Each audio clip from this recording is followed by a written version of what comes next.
नमस्कार दोस्तों, मैं अतुल तिवारी आप सबका एक बार फिर से स्वागत करता हूं ऑनलाइन प्लेटफॉर्म जिसका नाम है प्रीमियर आधार आईएएस एकेडमी।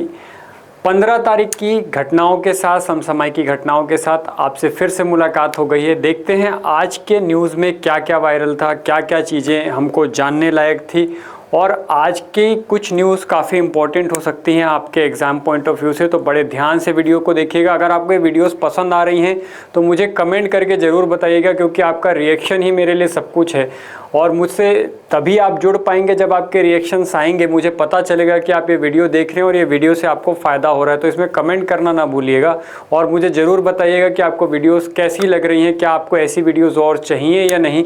अगर आपकी आवश्यकता होगी तो मैं इसे कंटिन्यू करूँगा, नहीं तो फिर इसको कंटिन्यू करने का कोई मतलब ही नहीं है। तो प्लीज़ आपके कमेंट्स मेरे लिए काफ़ी बहुमूल्य हैं, तो कृपया करके इस पर कमेंट जरूर करें।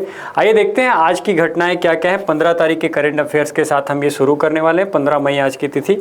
आज सबसे पहले और सबसे महत्वपूर्ण घटना जो हम देखने वाले हैं कि एमएसपी में वृद्धि की गई है। न्यूनतम समर्थन मूल्य जिसको बोला जाता है, मिनिमम सेलिंग प्राइस, 14 खरीफ फसल जो है उनके एमएसपी में वृद्धि हमको देखने को मिली है। इसमें से हमेशा क्वेश्चन बनता है, स्पेशली क्योंकि हम छत्तीसगढ़ में रहते हैं और छत्तीसगढ़ में धान का उत्पादन काफ़ी होता है और धान पे अगर कोई भी परिवर्तन हमको देखने को मिलता है, चाहे वो केंद्र के स्तर पर है या राज्य के स्तर पर। अच्छा, एमएसपी कौन जारी करता है? तो ये केंद्र सरकार के द्वारा जारी किया गया है।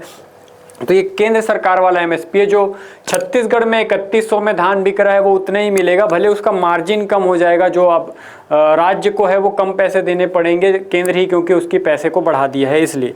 पर हमारे लिए ये इम्पोर्टेंट नहीं, हमारे लिए इम्पोर्टेंट है कि कौन सा फसल में कितना अभी बढ़ा है एमएसपी। तो सारे फसल को देख ले रहे हैं। स्पेशली कुछ ऐसी फसल है जिनसे क्वेश्चन बार बार पूछा है, तो मैं उसको भी आपको साथ में बताते चलता हूँ। देखिए, सबसे पहली फसल ले रहे हैं जो धान है, जो कि सामान्य प्रकार का धान होता है।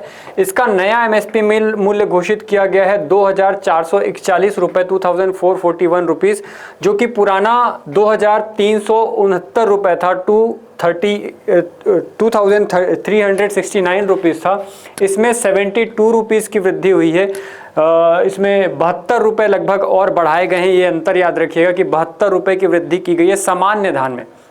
अगर हम ए ग्रेड के धान की बात करें, जिसको हम पतला चावल बोलते हैं, तो ए ग्रेड के धान में अभी जो समर्थन मूल्य हमको मिलने वाला है वो कौन सा मिलने वाला है? 2461 का मिलने वाला है, जबकि सामान्य धान के लिए 2441 का है। 20 रुपए का अंतर है दोनों के बीच में, याद रखिएगा, 2461 रुपये। और पुराना मूल्य कितना था? तो 2389 था, 2389 रुपीज़ था। इसमें भी 72 रुपये की बढ़त हमको देखने को मिल रही है, 72 रुपये बढ़ा दिया गया है। ये दोनों हमारे लिए इंपॉर्टेंट है, तो इसको स्पेशली नोट डाउन करके रख लीजिएगा। बाकी आप स्क्रीनशॉट ले ही सकते हैं। ज्वार या हाइब्रिड ज्वार के बारे में हम बात करें तो इसका समर्थन मूल्य अब हो गया है 4023 रुपये, जो कि पहले 3699 रुपये था। टोटल 324 रुपये की इसमें हमको वृद्धि देखने को मिल रही है। ज्वार या मालदंडी जिसे कहा जाता है, इसमें देखें तो अभी वर्तमान में इसका मूल्य बढ़ाकर 4073 रुपये कर दिया है, 4073 रुपीज़ कर दिया है। ये पहले 3749 रुपीज़ था। इसमें भी 324 रुपये की हमको वृद्धि देखने को मिल रही है, याद रखिएगा। आगे चलते हैं, बाजरा की बात करते हैं। बाजरे में 2900 रुपये इसका वर्तमान समर्थन मूल्य हो गया, जो कि पहले 2775 रुपये था। 125 रुपये की हमको वृद्धि देखने को मिल रही है, ये याद रखिएगा। वहीं रागी अब 5205 रुपये के समर्थन मूल्य पर बेचा जाएगा, जो कि पहले 4886 रुपये का समर्थन मूल्य था।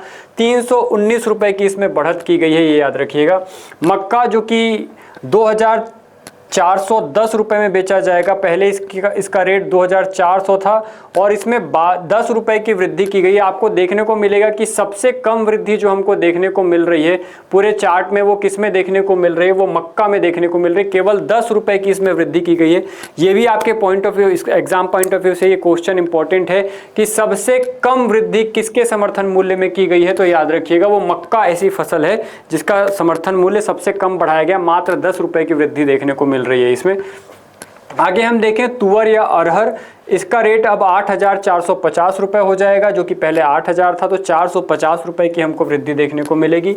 मूंग की बात करें तो ये 8,780 रुपये हो गया है, जो पहले 8,768 रुपये था। टोटल 12 रुपये इसमें बढ़ाए गए हैं।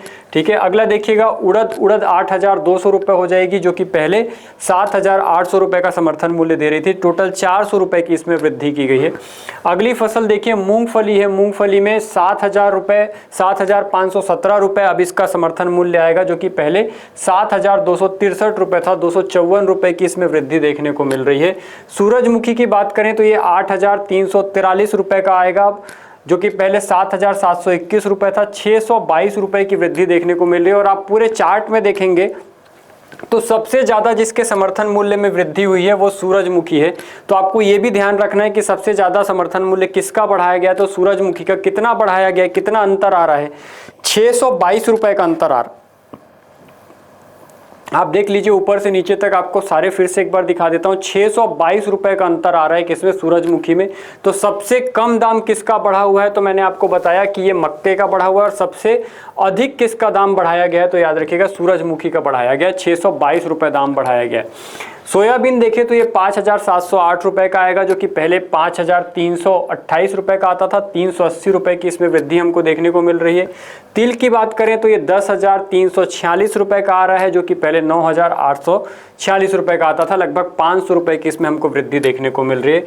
राम तिल 10,052 रुपये का आएगा, जो कि 9,537 रुपये का आता था। इसमें 515 रुपये की हमको वृद्धि देखने को मिल रही है। कपास की बात करें, ये जो मीडियम स्टेपल का कपास आता है वो 8,267 रुपये का होगा, जो पहले 7,710 रुपये का था। लगभग 557 रुपये की इसमें हमको वृद्धि देखने को मिल रही है। और जो कपास लॉन्ग स्टेपल का आता है ये 8,667 रुपये में अब मिलेगा, जो कि पहले 8,110 रुपये का होता था। इसमें 557 रुपये की हमको वृद्धि देखने को मिल रही है। तो ये हमारे प्रमुख एमएसपी थे, जो कि आपको मैंने बताया कि खरीफ फसलों में बढ़ाए गए हैं। टोटल कितने फसलों के रेट बढ़ाए गए हैं, तो याद रखिएगा 14 ऐसी फसलें हैं जिनके एमएसपी में समर्थन मूल्य में वृद्धि की गई है। और सबसे ज़्यादा वृद्धि किस में देखने को मिल रही है, तो मैंने आपको बताया कि 622 रुपये की वृद्धि हमको सूरजमुखी में देखने को मिल रही है। और सबसे कम वृद्धि हमको जो है मक्का में देखने को मिल रही है, जो कि 10 रुपये की है। तो ये दोनों फिगर हमको स्पेशली याद रखना है। और धान का फिगर हमको याद रखना है। कुछ और आपको इंपॉर्टेंट बता देता हूँ, जैसे आपको सोयाबीन, क्योंकि हमारे यहाँ की भी प्रमुख फसलों में से एक है सोयाबीन, इसको याद रखिएगा। कपास का याद रखिएगा। साथ में आप कपास और मूंगफली आप स्पेशली याद रखिएगा। मूंगफली, सोयाबीन, कपास और धान, ये ऐसी फसलें हैं जिनके बारे में बार बार एग्जाम में क्वेश्चन बनते रहते हैं। तो इन फसलों को आप स्पेशली नोट डाउन करके रख लीजिएगा, ताकि आपको ज़्यादा पढ़ने की समस्या ना आए। क्योंकि सब फसलों को याद करने जाएंगे तो हो सकता है कि कुछ फसलों का हमको ध्यान ना रह जाए। इसलिए आगे देखिए, पहली न्यूज़ लेते हैं। ये आपको दिखाई दे रही है, Dnyaneshwari Yadav senior Asian weight lifting champion बनी है 2026 में। क्यों चर्चा में आई, तो मैंने आपको बताया 2026 में Asian senior weight lifting champion में रजत और कांस्य पदक इन्होंने प्राप्त किया है। ये भारोत्तोलन के खेल से संबंधित है, जो कि 53 किलोग्राम वेट कैटेगरी में खेलती हैं। इन्हें रजत और कांस्य पदक से सम्मानित किया गया है। इनका संबंध राजनांदगांव जिले से है। ये 2022 में जूनियर विश्व वेट लिफ्टिंग चैंपियन ग्रीस में जो आयोजित हुआ था, इसमें ये रजत पदक प्राप्त कर चुकी हैं। जूनियर वर्ल्ड चैंपियन में पदक जीतने वाली ये छत्तीसगढ़ की पहली महिला वेट लिफ्टर हैं।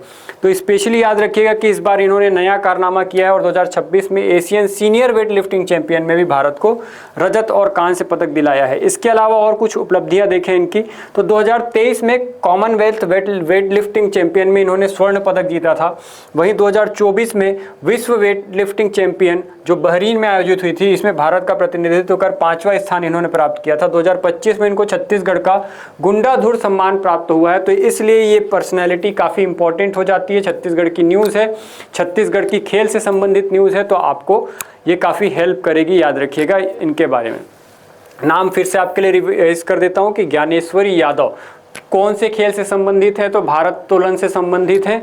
अभी की क्या उपलब्धि है, तो इन्होंने 2026 सीनियर वेट लिफ्टिंग चैंपियनशिप में रजत पदक और कांस्य पदक जीता है। आगे देखिएगा, सेकेंड न्यूज़ जो हमारे सामने दिखाई दे रही है ये है बरखा सुबह। दार्जिलिंग की ये पर्यावरण संरक्षणवादी हैं। दार्जिलिंग की बरखा सुबह को इस बार जो है वो काफ़ी प्रतिष्ठित व्हिटली अवार्ड से सम्मानित किया गया। व्हिटली अवार्ड के बारे में आपने सुना होगा और ये अवार्ड इस बार किसको दिया गया है तो बरखा सुबह ये दार्जिलिंग की हैं और हिमालयी सैलामेंडर के संरक्षण के लिए इन्हें ये पुरस्कार प्रदान किया गया है। इस अवार्ड को ग्रीन ऑस्कर के रूप में भी जाना जाता है, तो इनका नाम हमको याद रखना। व्हिटली पुरस्कार से इस बार किसको सम्मानित किया गया ये पूछ सकता है, तो याद रखिएगा व्हिटली पुरस्कार से सम्मानित होने वाली महिला का क्या नाम है तो बरखा सुबह नाम है। ये कहाँ से संबंधित है तो दार्जिलिंग से, और इनको क्यों मिला है तो याद रखिएगा हिमालयी सैलामेंडर के संरक्षण के लिए दिया गया है।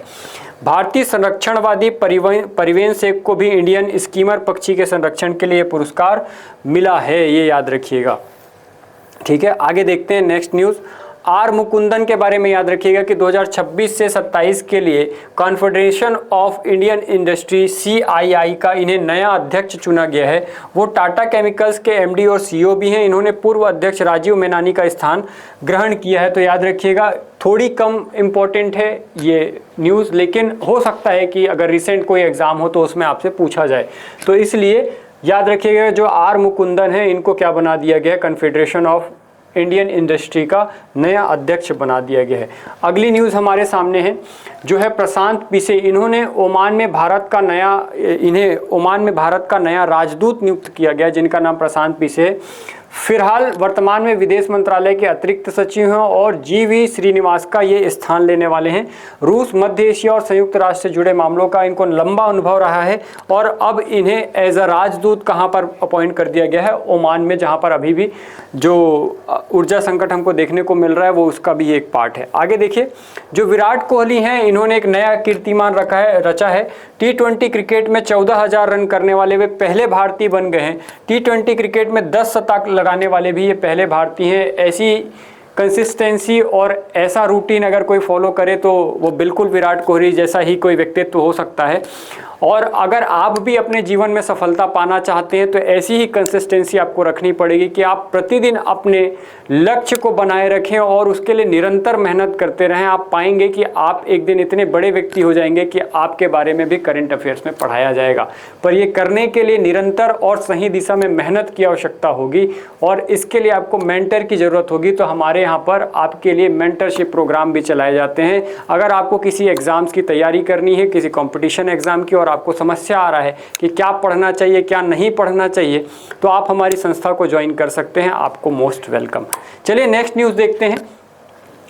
एक बीमारी जो अभी काफ़ी चर्चा में है, इसके बारे में शायद आपसे पूछा जा सकता है एग्जाम में, तो मैंने सोचा इसको भी ऐड किया जाए। देखिए, पाल्मोनरी थ्रोम्बोएम्बोलिज्म इस बीमारी का नाम है। यह एक ऐसी स्थिति है जिसमें शरीर में कहीं बना खून का थक्का टूटकर फेफड़ों की रक्त वाहिकाओं में फंस जाता है। इससे फेफड़ों में रक्त प्रवाह रुक सकता है और सांस लेने में दिक्कत होती है। फेफड़ों की मुख्य रक्त वाहिकाओं में बड़ा थक्का फंस जाए तो ऑक्सीजन की कमी हो सकती है और जान का खतरा भी बन सकता है। हाल ही में इसी बीमारी के कारण समाजवादी पार्टी के संस्थापक मुलायम सिंह के पुत्र प्रतीक यादव जी का निधन हो गया था, जिसके कारण ये जो बीमारी है वो काफ़ी चर्चा में आ गई थी। इसका मुख्य लक्षण क्या है कि अचानक सांस फूलना, सीने में दर्द, खासकर सांस लेने पर तेज धड़कन, खांसी आना, कभी कभी खून वाली खांसी, चक्कर, बेहोशी, बेचैनी और कमजोरी, पैर में सूजन आदि दर्द, इस प्रकार की इसमें समस्याएं हमको देखने को मिलती है। इसका प्रमुख कारण पैरों की नसों में खून का थक्का बनना, लंबे समय तक बैठे रहना, बड़ी सर्जरी या चोट, मोटापा, धूम्रपान, गर्भावस्था, कुछ हार्मोनल दवाइयां और कैंसर आदि इसके डिसीज़ के लक्षण हो सकते हैं, कारण हो सकते हैं। तो याद रखिएगा कि ये काफ़ी अभी चर्चा में रही थी इसके कारण, क्योंकि जो है प्रतीक यादव जी की इसमें मृत्यु हमको देखने को मिली थी, जो कि मुलायम सिंह के पुत्र हैं। पाल्मोनरी थ्रोम्बोएम्बोलिज्म कहा जाता है इसको। आगे देखते हैं, नेक्स्ट ले रहे हैं नेक्स्ट क्वेश्चन। नेक्स्ट हमारा करंट अफेयर्स ये है, कोल गैसिफिकेशन स्कीम 2026 लॉन्च की गई है आत्मनिर्भर भारत के तहत आयात पर निर्भरता कम करने के लिए, जिसमें कोयले से अब गैस और खाद बनाया जाएगा। इस योजना के लिए लगभग 37,500 करोड़ की राशि स्वीकृत की गई है। 2030 तक 100 मीट्रिक टन कोल गैसिफिकेशन का प्रोग्राम रखा गया है। इसमें मुख्य उत्पाद के रूप में उर्वरक, मेथेनॉल, हाइड्रोजन, बिजली, सिंथेटिक ईंधन, सरल डायग्राम कोयला, ऑक्सीजन भाप आदि ये सारी चीज़ें इसके उत्पाद के रूप में हमको प्रयोग करनी है। संबंधित मंत्रालय कौन सा है, तो मिनिस्ट्री ऑफ कोल के द्वारा ये योजना लाई गई है। उद्देश्य क्या है, तो आयातित प्राकृतिक गैस और कच्चे तेल पर निर्भरता कम करना। जैसा कि बार बार मैं कह रहा हूँ कि जो हमारे लिए सबसे बड़ा संकट अभी हमारे सामने है वो ऊर्जा संकट ही है, तो इसी पर हम काम कर रहे हैं। कोयले का स्वच्छ उपयोग बढ़ाना, उर्वरक, मेथेनॉल, हाइड्रोजन आदि का उत्पादन करना, प्रदूषण और कार्बन उत्सर्जन का काम करना, ऊर्जा सुरक्षा और रोजगार बढ़ाना, ये इसका प्रमुख उद्देश्य है। क्या उपयोग है, तो इसका उपयोग उर्वरक, केमिकल, हाइड्रोजन और बिजली उत्पादन के ईंधन के रूप में होता है। लक्ष्य क्या रखा गया है, तो वर्ष 2030 तक 100 मिलियन टन कोयले का गैसीकरण निजी और सरकारी कंपनियों को प्रोत्साहन देने के तहत किया जाएगा। क्या प्रक्रिया है, तो कोयला गैसीफायर मशीन में डाला जाता है और उसमें सीमित मात्रा में ऑक्सीजन और भाप मिलाई जाती है तथा उच्च तापमान पर कोयला पूरी तरह नहीं जलता बल्कि गैस में बदल जाता है। इससे सिंगैस बनती है जो कि हमारे काम की है। याद रखिएगा इसके क्या क्या लाभ हैं, तो प्राकृतिक गैस के आयात पर निर्भरता को कम कर सकती है।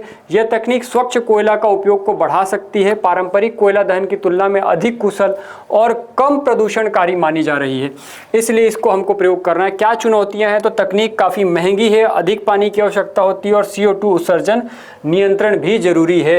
ये हमारे लिए प्रमुख चुनौतियां हैं, तो ये आप याद रखेंगे। ये स्कीम लगाई गई है। आगे हमारे लिए फिर से छत्तीसगढ़ की एक प्रमुख न्यूज है कि अब सल्फी का उपयोग किस में किया जाने वाला है। सल्फी एक पेय पदार्थ है जो कि मुड़िया और माड़िया जनजाति के द्वारा प्रयोग किया जाता है। इससे गुड़ और साबूदाना बनाने का काम किया जाएगा। जनजाति जो है उनके जीवन का एक प्रमुख हिस्सा रहा है पेय पदार्थ, जिसमें से सल्फी भी हमको देखने को मिलती है कि वो मुड़िया और माड़िया जनजाति के द्वारा कंज्यूम की जाती है, पी जाती है। इसका अगर वैज्ञानिक नाम देखें तो ये कैरियोटा यूरेंस है। इसका उपनाम देखें तो फिश टेल पॉम कहा जाता है इसको। इसका साबूदाना स्रोत क्या है, तो तने का मध्य भाग जिसे पी कहा जाता है या पीठ कहा जाता है, ठीक है। तने का ये मध्य भाग होता है जिसको पीठ के नाम से जाना जाता है, उससे साबूदाना बनाया जाएगा। और सल्फी का रस जो निकलता है, जिससे पहले शराब बनती थी, उसी से अब क्या बनाया जाएगा, तो गुड़ बनाया जाएगा। सल्फी से गुड़ बनाने के क्या क्या चरण होंगे, तो सबसे पहले इसको संकलन किया जाएगा। सूर्यास्त के बाद पुष्प शाखा से मीठे रस का संग्रह किया जाता है। समय सीमा सूर्योदय से पहले रस का संग्रहण कर लेना, नशा बनाने से रोकने के लिए। अगर सूर्योदय हो जाता है उसके बाद आप रस का संग्रहण करते हैं तो वो थोड़ा सा हीट लेके मादक पदार्थ में बदल जाता है, जिसका प्रयोग जनजाति करती है। प्रसंस्करण होगा, उसके बाद बड़े कढ़ाई में रस को गाढ़ा करने तक के उबाला जाएगा और लास्ट में उत्पाद बनेगा जिसमें प्राकृतिक मिठास वाला सुनहरा जेगरी या गुड़ बनेगा, ठीक है। इस प्रकार से बनाया जाएगा। और सल्फी से साबूदाना बनाने का चरण क्या क्या है, तो सबसे पहले कच्चा माल लेंगे। साबूदाना बनाने के लिए सल्फी के वृक्ष के तने के मध्य भाग का उपयोग किया जाता है, जिसे पीत कहते हैं। मैंने आपको पहले भी बताया। क्या विशेषता है, तने के इस हिस्से को पीत कहा जाता है जो अत्यधिक मीठा और स्टार्च युक्त होता है। प्रसंस्करण इससे कैसे निकालेंगे, तो इसी पीत का स्टार्च युक्त हिस्से का प्रसंस्करण करके साबूदाना तैयार किया जाता है। सल्फी देखें क्या है, तो आप याद रखिएगा बस्तर क्षेत्र में पाया जाने वाला फिश टेल पॉम का वृक्ष है, जिसके रस से पारंपरिक मादक पेय पदार्थ तैयार किया जाता है। ब्रेवरेज जो लीकर है वो तैयार किया जाता है। वर्तमान में इसके रस का उपयोग गुड़ और तने के मध्य भाग का उपयोग कर साबूदाना बनाने में किया जा रहा है। यह मुख्य रूप से मुड़िया और माड़िया जनजाति के पेय पदार्थ के रूप में जाना जाता है। आगे देखिएगा, नेक्स्ट न्यूज़ हमारे सामने है। PLFS periodic labour force survey 2026, इसकी शुरुआत 2017 में हुई थी, जिसका उद्देश्य है देश में रोजगार और बेरोजगारी की स्थिति को नियमित रूप से मापना। किसके द्वारा ये काम किया जा रहा है, तो भारत सरकार के NSO नेशनल स्टैटिस्टिकल ऑफिस के द्वारा ये शुरू किया गया था, जिसकी वर्तमान स्थिति देखें तो PLFS 2025 के अनुसार कुल बेरोजगारी दर अभी हमारे पास कितनी है, 3.1% है, जिसमें युवा बेरोजगारी दर कितनी है, 9.90%, शिक्षित बेरोजगारी दर 6.5% और समबल भागीदारी दर 56.3% है। बहुत इंपॉर्टेंट डेटा है, आपसे पूछा जा सकता है, तो ध्यान रखिएगा। आगे देखिए, भूमि की जो लवणता है उसमें लगभग 6.7 लाख हेक्टेयर कृषि भूमि लवणता और क्षारीयता से प्रभावित है। लवण प्रभावित मिट्टी का सबसे बड़ा हिस्सा गुजरात में ही पाया जाता है। इसलिए देखिए कि यहाँ पर आपको बताया गया कि कहाँ पर कितना लवणता की भूमि है, तो गुजरात में लगभग 32.9% है, उत्तर प्रदेश में 20.3%, महाराष्ट्र में 9%, पश्चिम बंगाल में 6.5% और तमिलनाडु में 5.5% जो है वो भूमि की लवणता मापी गई है।